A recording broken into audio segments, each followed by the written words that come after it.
Halo, selamat berjumpa kembali dengan saya. Apa kabar kalian semua, para teman, sahabat, viewers, dan subscribers YouTube Maro LBF?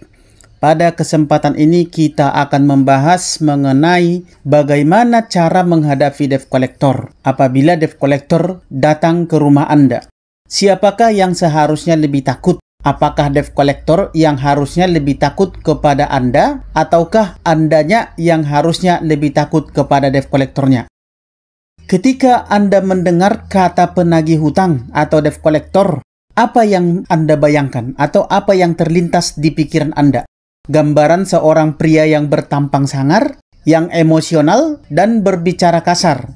Mungkin itu adalah sebagian persepsi dari teman-teman. Itu yang terbangun di masyarakat. Karena keberadaan debt collector ini sering sekali digambarkan dengan kesangaran dan juga kekasaran. Sehingga sampai sejauh ini pun keberadaan profesi tersebut masih menjadi pro kontra di masyarakat. Hal ini dikarenakan oleh debt collector selama ini dikenal dengan kasar dan suka melakukan penagihan dengan cara memaksa. Mulai dari telepon yang berisi makian, sampai dengan teror, intimidasi, dengan mendatangi rumah, bahkan tempat kerja nasabah penunggak hutang. Bahkan seringkali insiden yang melibatkan debt collector dalam menjalankan tugasnya kepada para nasabahnya berakhir atau berujung dengan pidana. Mungkin hampir semua orang akan takut berhadapan dengan yang namanya debt collector. Mulai dari kepikiran terus, rasa takut bila sewaktu-waktu debt collector tiba-tiba datang ke rumah secara tiba-tiba, atau tiba-tiba datang ke tempat kerja, atau bahkan secara tidak sengaja ketemu dengan debt collectornya di luar.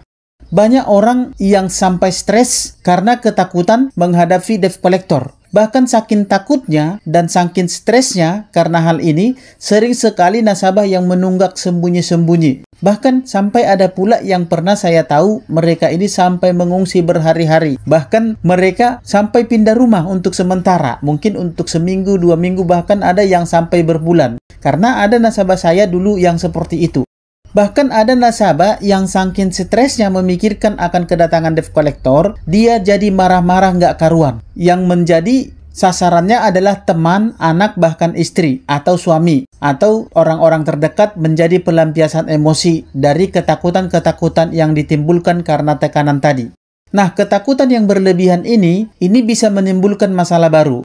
Contoh, sebenarnya di keluarga tidak ada masalah, tapi karena hal ini bisa jadi ribut di keluarga. Bahkan bisa ada yang sampai cerai suami istri karena hal ini.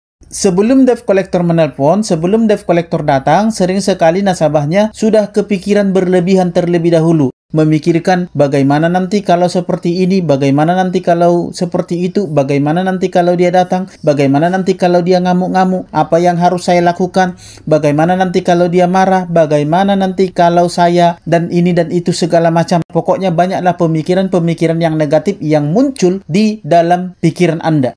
Sehingga pemikiran-pemikiran yang negatif ini semakin bertambah dan terus berdatangan dan membuat Anda stres sendiri. Padahal yang Anda reka-reka itu tadi belum tentu terjadi seperti itu. Seandainya Anda tahu bahwa setakut-takutnya Anda kepada debt collector, sebenarnya debt collectornya itu jauh lebih takut kepada Anda. Dia itu jauh lebih stres. Sesetres-stresnya Anda kepada debt collector, sebenarnya debt collectornya jauh lagi lebih stres. Tapi karena tuntutan kerja, tepatnya tuntutan biaya hidup, karena kalau mereka tidak dapat tagihan, maka mereka nggak akan dapat duit. Kalau mereka tidak dapat menarik atau mengeksekusi unit kendaraan, mereka tidak akan dapat duit.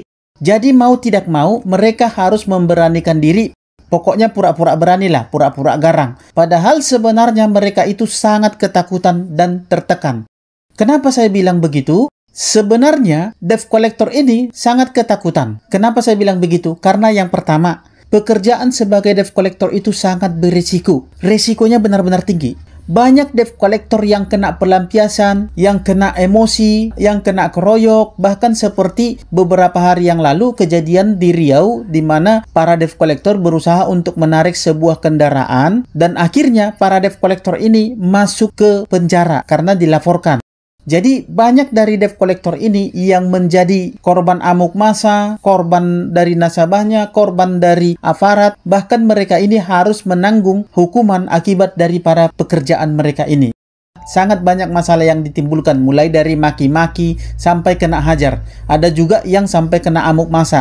Kenapa kena amuk massa? Ya karena diteriaki maling atau karena dianggap meresahkan di masyarakat. Itu yang pertama. Yang kedua, bagaimana mereka tidak takut? Sebab debt collector ini wajib datang ke rumah nasabah.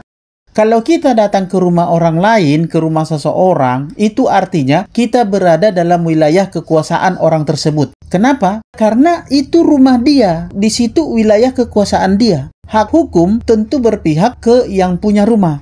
Ketika kita berada di rumah orang, bisa saja kita diteriaki maling, bisa saja kita dituduh sesuatu hal, atau bisa saja kita dilaporkan pasal dilarang masuk, dan lain sebagainya. Nah, alasan yang ketiga ialah jika terjadi masalah. Contoh nih, mereka dihajar nasabah, dikeroyok massa, bahkan dilaporkan ke polisi atas perampasan unit, bahkan dituduh begal.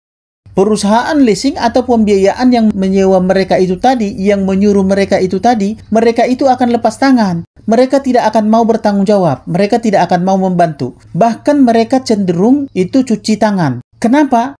Ya karena resiko ini kena juga kepada mereka. Oleh karena itu, maka debt collector ini resiko tanggung sendiri. Tidak ada yang membackingi atau yang membantu mereka ketika mereka kena masalah. Karena mereka itu bukan karyawan perusahaannya. Hubungan mereka, hubungan debt collector ini dengan perusahaannya hanyalah sebatas penyewaan jasa orang ketiga. Tepatnya jasa premanisme. Itu alasan yang ketiga. Alasan yang keempat ialah debt collector leasing atau debt collector pinjol itu atau debt collector bank tidak dilindungi hukum dalam melaksanakan penagihan yang mereka jalankan.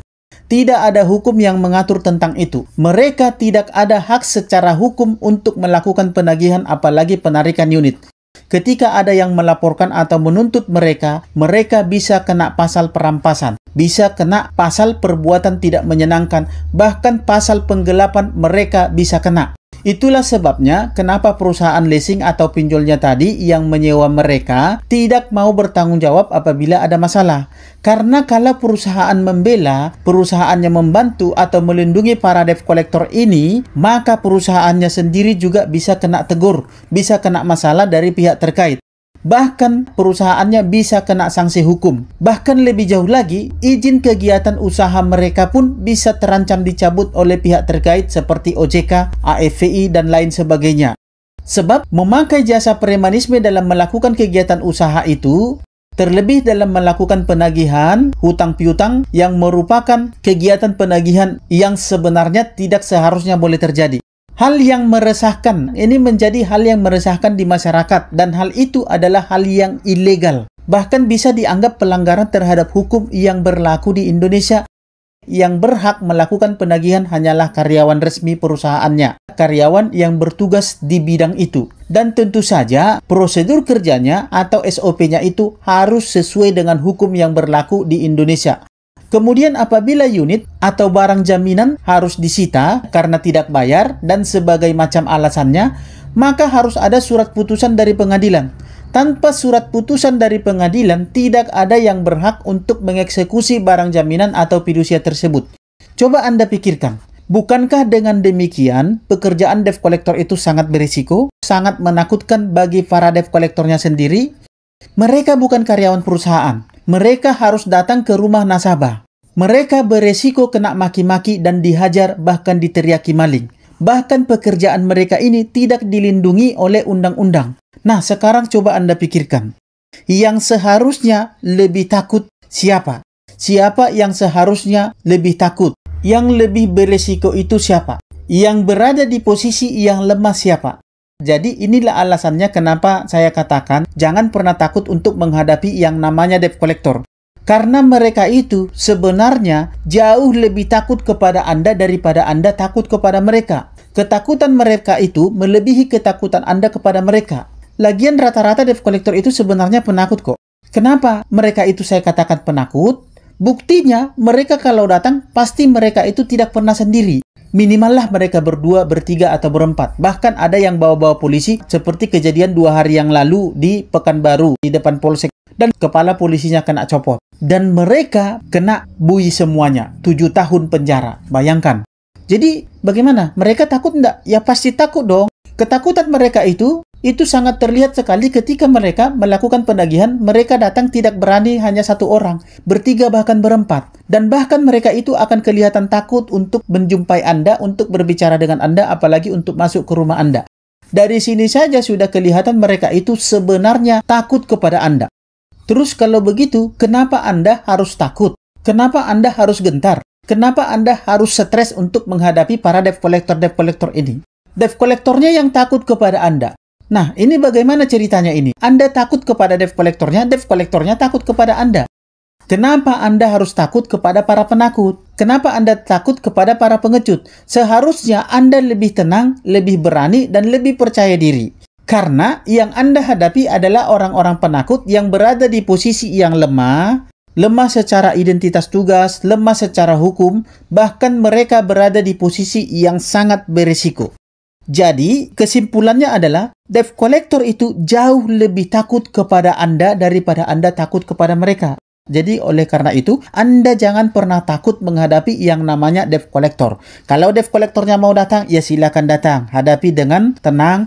Lalu kemudian, kalau debt collectornya berani macam-macam, Anda tinggal teriakin maling atau Anda usir. Kalau mereka tidak mau, malah membuat keributan, Anda tinggal laporkan mereka ke polisi. Kalau polisi tidak mau memproses, Anda tinggal laporkan polisinya ke Propam. Kalau Propam tidak mau memproses, Anda tinggal viralkan. Kirim ke sini, kita akan viralkan. Rekam videonya. Jadi tidak ada alasan bagi Anda untuk takut menghadapi yang namanya debt collector. Harusnya mereka yang takut menghadapi Anda. Karena Anda berada di posisi yang kuat baik secara hukum, secara lingkungan, dan juga secara identitas. Dan debt collectornya datang ke rumah Anda. Jadi tidak ada alasan bagi Anda untuk takut kepada mereka. Jadi mulai ini jangan pernah takut sama yang namanya debt collector. Karena yang saya katakan tadi itu semua, itulah keadaan sebenarnya. Dan itulah logikanya. Jadi kalau debt collector mau datang, silakan. Jangan takut mulai sekarang ini. Anda harus tegas dan Anda harus lugas menghadapi debt collector, para penakut itu. Dan mereka pasti akan ciut ketika Anda paham akan ini dan Anda tegas dan bersikap tidak takut kepada mereka. Oke, semoga materi kali ini bermanfaat bagi Bapak Ibu Saudara-saudara sekalian. Jadi mulai saat ini jangan pernah takut sama yang namanya debt collector. Dan akhir kata saya ucapkan salam sahabat.